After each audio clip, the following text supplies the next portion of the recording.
Fun fact, did you know that the original Sonic the Hedgehog was at one point going to be ported to home computers such as the CX Spectrum, Commodore 64, and the Amiga 500? Sega had given the license to US Gold so they could develop ports of Sonic the Hedgehog for home computers. However, this really didn't go anywhere, as due to Sonic being a huge success, Sega wanted to keep Sonic exclusive to their own branded consoles. Thus, the home computer ports of Sonic the Hedgehog never came to fruition. However, as we all know, in 2001, Sega would eventually have to jump out of the console market and become a third-party company. This meant that Sonic games would start appearing on non-Sega consoles. This, of course, led to Sonic 1, 2, and 3 and Knuckles, as well as many other classic Sonic titles being ported to a shit ton of consoles, from the 6th generation to our current generation. Aside from the infamously bad Game Boy Advance port of Sonic 1, there's nothing really much to talk about in terms of these different ports.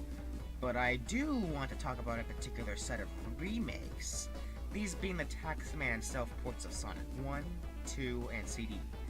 Now I do feel that I should go over a bit of history.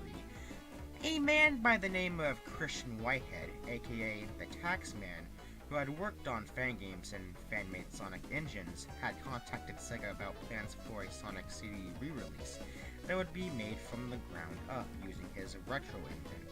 Thus, he was hired to do the mobile re-release for Sonic CD.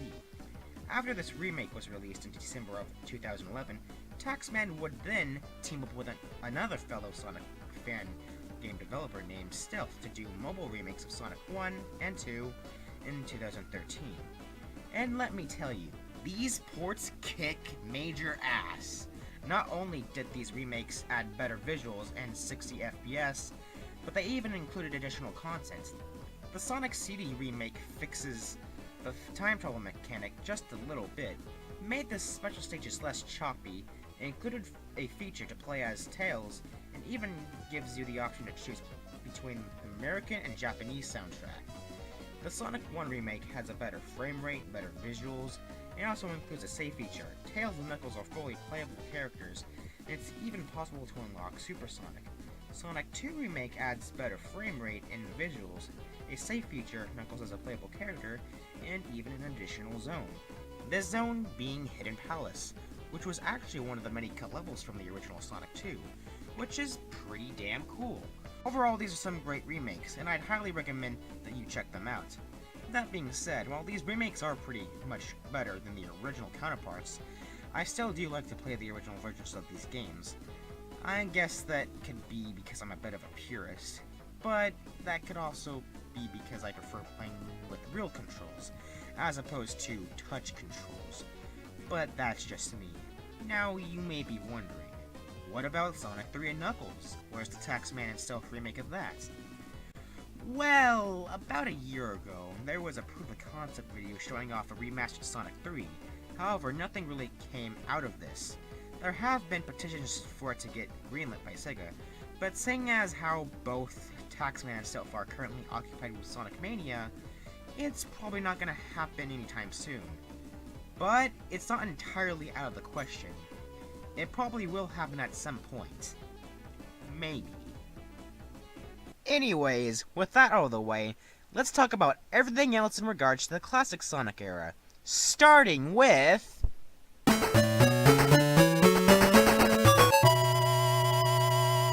With Sonic's strong presence on the Genesis, it would make sense to have counterparts to Sonic 1 and 2 for Sega's two 8-bit machines, the Master System and the Game Gear. Thus, we have the Game Gear versions of Sonic 1 and 2, but despite having the same name as their Genesis counterparts, they're actually different games entirely. With the exception of Green Hill Zone, Labyrinth Zone, and Scrap Brain Zone, the zones in 8-bit Sonic 1 for Game Gear and Master System are pretty much new. Well, there still is some speed to be had, and there's a lot more of an emphasis on platforming. It's also much more linear than the Genesis game. For what it's worth, it's pretty decent, and there is some fun to be had, though it's nowhere near the Genesis counterpart in terms of quality, and Sonic's control feels a little too slippery. I will say it does have some really catchy soundtracks. 8-bit Sonic 2 is pretty much the same case, however, this one is hard as balls, like, so hard I couldn't even get past the first zone. The thing is, though, is that it's not even really a good challenge as much as it is a stupidly unfair challenge. A challenge that's just poorly designed, if you will. Don't get me wrong, Sonic 2 on the Genesis also had its fair share of frustration and bullshit, but not nearly as much nor on the same level as 8-bit Sonic 2. One thing that I will also want to bring up is that the game is pretty dark. If you fail to get all 7 of the Chaos Emeralds before facing Silver Sonic, you'll get the bad ending, and in the bad ending it's implied that Tails fucking dies. Moving onward. Next up is Sonic Chaos and Sonic Triple Trouble, or as they are known as in Japan, Sonic and Tails, and Sonic and Tails 2. Out of all of the Game Gear titles, these two games are the closest to the Genesis titles in terms of gameplay and level design, featuring levels with high, low, and a middle path with plenty of secrets, hills and ramps, loops, springs, you know, the Sonic norm. Although there are some differences in gameplay, like temporary power-ups that change Sonic sneakers into rocket shoes or spring shoes. Out of all of the Game Gear titles, these are probably what I consider to be the best of the Game Gear titles. I'd say that they're pretty good games, although being Game Gear Sonic titles, the controls do feel a bit slippery. Sonic Triple Trouble was the first game in which Fang the Sniper made his first appearance. Fang is a pretty cool yet very underutilized character. That can actually be said about a lot of side characters in the Sonic series, especially if we're talking about the classic era. Next up is Sonic Blast, or as I like to call it, Sonic Blast from the ass. The reason why I say this is because, well, look at it. The game just looks like pure shit. I see they were trying to go for Mega Country-esque graphics, and I can at least compliment the developers for their efforts and ambitions. Why the hell even bother when the result's gonna end up looking like it came out of Dog's anal cavity?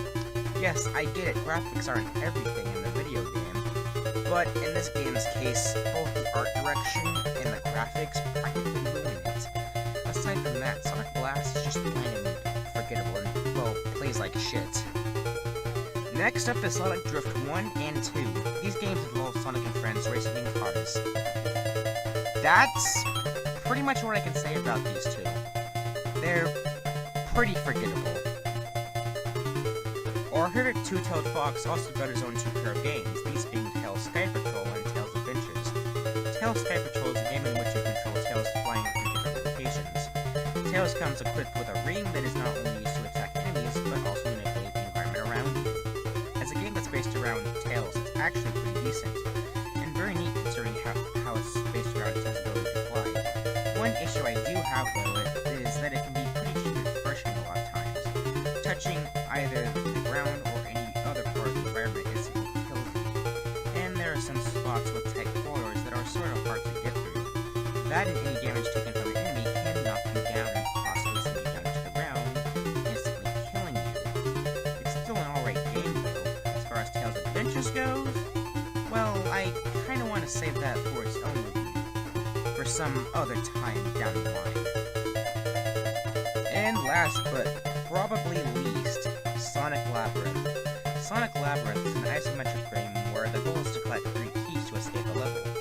But there's a catch, that being that Sonic is slow. Your best traversal is through constantly spin dashing. The controls are pretty bad and it's just overall very boring, but it is at the very least playable.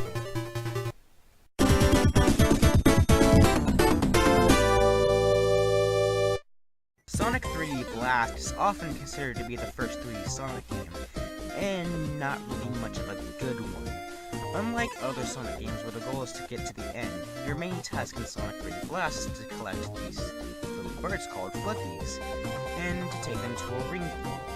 You mainly save the birds by destroying badniks in the levels. This whole concept of saving Flippies and escorting them to the safe zone is pretty much what cripples 3D Blast for me. For one thing, trying to hit a badnik in a 3D environment can be a pain in the ass, because of Sonic's control. Now, slippery control isn't a bad thing in 3D games, as long as the level design and game mechanics are built around these types of controls. The level design in 3D Blast is alright, but trying to hit an enemy can be somewhat of an annoyance. Now, there is a power-up that allows you to perform a homing attack on enemies, and it makes the game much more enjoyable. But the thing is, though, is that this is just a power-up. In any other 3D Sonic game, this would be one of Sonic's main features. But, as I've said before, it's just a power-up that you lose whenever you get hit, and that can be pretty damn frustrating. Now, you can also roll into enemies, but even that can be somewhat problematic. Also, if you get hit without having a shield, those little bastard flickies scatter everywhere, and you gotta pick them up. In my opinion, collecting flickies should have just been a one-stage gimmick, not the foundation for the entire game. This could have actually been a pretty decent game if it had dropped the whole flicky collecting gimmick and focused on a point A to point B level design. And it's not really even a bad game, just a flawed one. It can be somewhat fun. I will give it this compliment, however. It does have a pretty damn great soundtrack.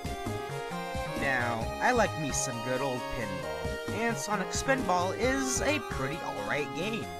Although it's nothing really special, just Sonic in a pinball game, it does somehow manage to add in elements from the platformer, so that's pretty neat, I guess. Dr. Robotnik's Mean Bean Machine is pretty much a reskin of Puyo Puyo. It's pretty good though. It even features characters from the cartoon series Adventures of Sonic the Hedgehog.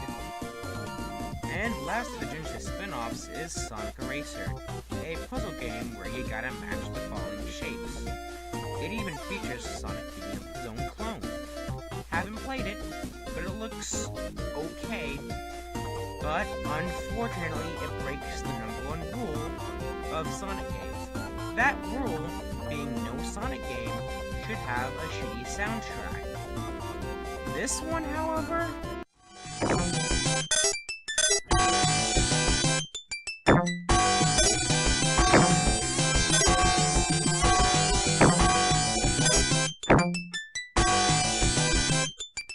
it's pretty bad.